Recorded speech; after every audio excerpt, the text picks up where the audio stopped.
En tout cas, la satisfaction de recevoir les hautes représentantes de l'ONG DPPF. Cette ONG est venue soutenir l'action de notre bien-aimé gouverneur Daniel Bumba Lubaki. Et comme vous le savez, son action phare, c'est Kinshasa et Zobonga. Et il n'y a pas plus d'une semaine, le gouverneur a tapé du poing sur la table pour exiger le travail du Salongo. Parce que les Quinoises et les Quinoises doivent s'approprier la propriété de leur ville. Et nous sommes satisfaits de voir ces deux grandes dames qui dirigent l'association DPPF, l'ONG, venir auprès de nous pour nous accompagner dans les sites pilotes que nous avons choisis, la route Poids Lourd, qui est une route qui reçoit toutes les autorités qui viennent de l'aéroport pour entrer dans notre ville. Et nous voulons, avec leur accompagnement, remettre Poids Lourd dans sa beauté d'antan. Nous avons là un grand lot de matériel d'assainissement. Nous avons des bottes, nous avons des pelles, nous avons des balais, de quoi équiper 100 jeunes. Et c'était aussi le vœu du chef de l'État que les jeunes ne traînent pas. Aujourd'hui, avec la coordination de Poids Lourd, vous remarquerez qu'il n'y a plus du banditisme au Poids Lourd. Personne ne se plaint qu'au Poids Lourd aujourd'hui, on m'a arraché mon téléphone, au Poids Lourd, on m'a arraché mon sac, parce que Daniel Bumba est en train aujourd'hui d'utiliser les jeunes, de leur rendre leur fierté par le travail. Donc vous allez continuer avec nous, vous verrez le nombre de jeunes qui nous attendent. Ça sera aujourd'hui la deuxième occurrence que ces jeunes travaillent en bénévole, parce que c'est la deuxième fois qu'ils travaillent déjà sans avoir un jeton. Et nous sommes en train de nous battre pour que les prochaines fois ils vont travailler, parce qu'ils vont faire la permanence aussi. Parce que notre objectif est d'avoir un jeune pour 2 poteaux. Un jeune pour 2 poteaux. Un jeune pour 2 poteaux jusqu'à Pont-Matete. Ça nous fera à peu près 300 et quelques jeunes. Alors nous commençons avec une centaine. Petit à petit, un voyage de 1000 km commence par un pas. Et nous promettons à notre bien-aimé gouverneur qui sera satisfait de notre collaboration avec le DPPF. Merci.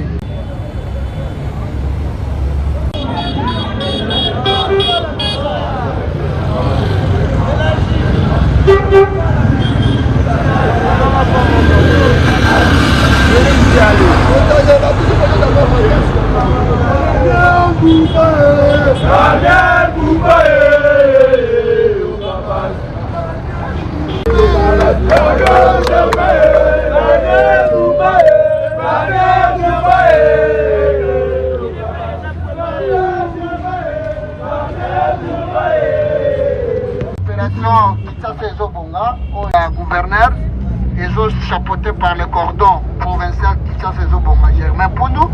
Alors, tous à site, il y a force du progrès Ndolo. Au cordon à Konjakango. Alors, Tozi, cordon rouge. Tozi, donc, il y a partenaire DPPF. Donc, il y a un partenaire officiellement dans le cordon provincial. Et puis, cordon a coupé sango na responsable ya site Poids Lourd Ndolo. Maman Oza Maloba. Biso tozali ONG DPPF, dynamique participative pour le progrès féminin. Oyo ba maman bazo kokonza. Alors nga nazali coordonnatrice, maman Bijou azali wana pe ye pasape coordonnatrice adjointe. Tozali na kati ya ONG na biso tolingi to soutenir action oyo gouverneur na biso ya ville Daniel Bumba Lubaki a tchaki pour na Kinshasa ebonga.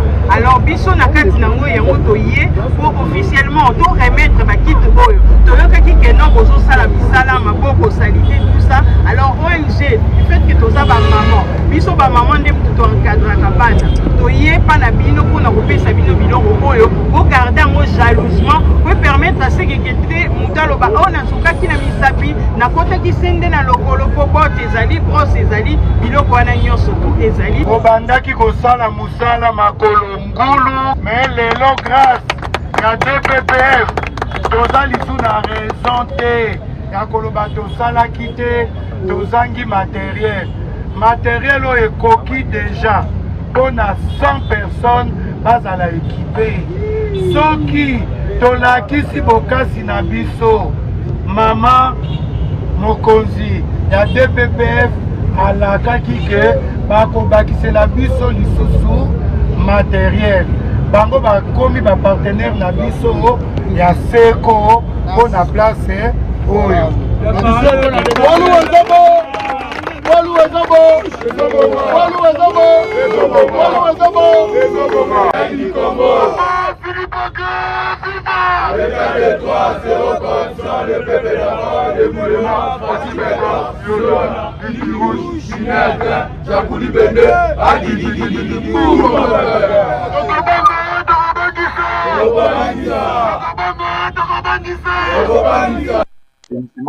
à provenance de l'hôtel de la ville de Kinshasa. Dès à présent, nos équipes vont commencer à travailler de manière régulière pour maintenir un environnement sain sur l'avenue Poids-Lourd.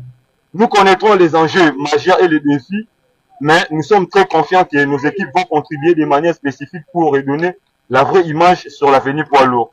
Nous remercions aussi l'ONG Dynamique Participative pour le Progrès Féminin, DPPF en sigle, et le coordonnateur Germain, le coordonnateur provincial de l'initiative Kinshasa Ezo Bunga, pour leur implication dans cette affaire. Merci. Monsieur gouverneur Daniel Bumba, merci à la soutien à Salim Topona Moussala au Toussa. Monsieur Cordon Germain, Moussala encore à Toussa. Et non, c'est vrai que Baïkenyon sont les combattants sur base à l'ouvert de Moussala au Toussa, tout pour soutenir Daniel Bumba, monsieur le gouverneur. Moussala, c'est pour ça, Kinshasa, Moussala qui est le Kina.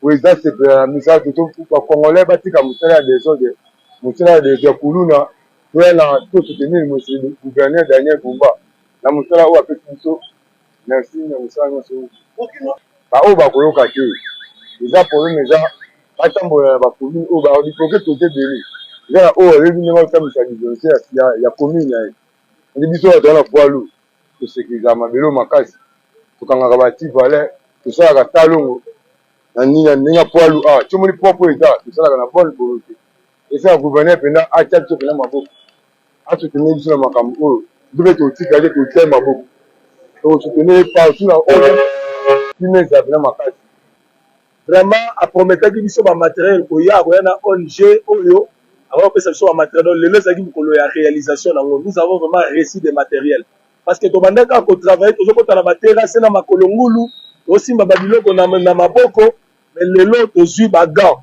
tozui ba gojo tozui ba râteau tozui ba pelle tozui ba kombo na si bino mo moni lelo et permettre biso to continue na ba terrasse to kireti na kati ya ba terrasse opération assainissement na ville commandant ya Gombe azali wana azo assister coordonnateur provincial na cordon provincial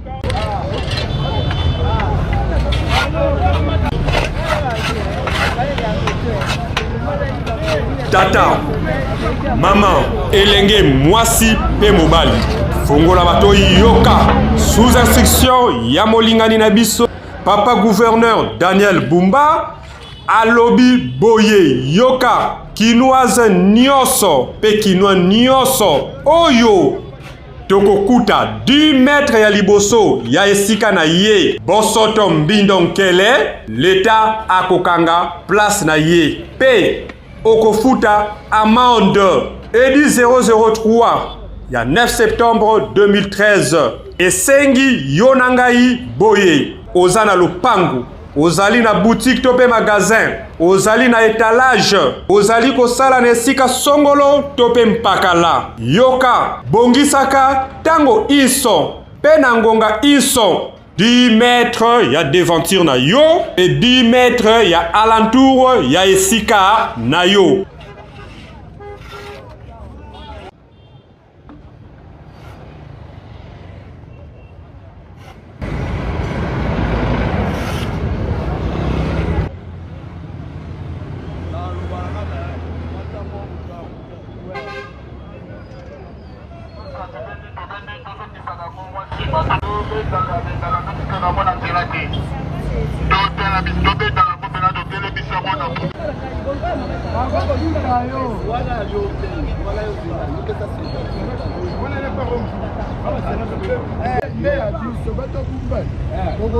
chef de riz na bango.